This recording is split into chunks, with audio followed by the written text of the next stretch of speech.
नमस्ते दोस्तों, आप देख रहे हैं द वैदिक सीक्रेट्स।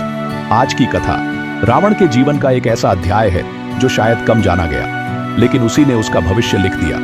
ये कहानी है रंभा, रावण और श्राप की।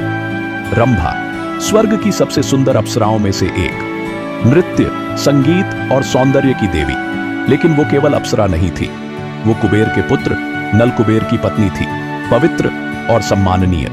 एक दिन रावण कैलाश पर्वत से लौट रहा था, अपने बल और विजय पर गर्व में डूबा हुआ।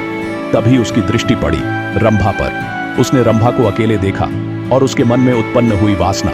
रंभा ने हाथ जोड़कर कहा, हे रावण, मैं तुम्हारे भाई के पुत्र की पत्नी हूं, मैं तुम्हारे लिए पुत्री जैसी हूं, कृपया मुझे मत छुओ। पर रावण के भीतर अब अहंकार और वासना का तूफान था।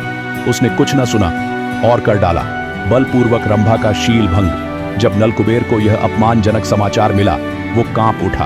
क्रोध से, दुख से, अपमान से उसने तुरंत रावण को दिया एक महाशक्तिशाली श्राप। हे रावण, आज तूने एक स्त्री का अपमान किया है।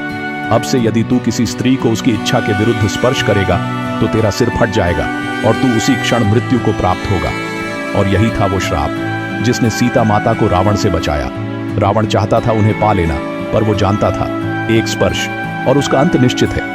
कहते हैं पाप कभी मौन नहीं रहता, कभी ना कभी उसकी गूंज लौट कर आती है। रावण का सबसे बड़ा पाप उसकी सबसे बड़ी कमजोरी बन गया और यही पाप बना उसकी मृत्यु का कारण। धन्यवाद दोस्तों, अगर आपको यह कथा पसंद आई हो तो लाइक, शेयर और सब्सक्राइब जरूर करें।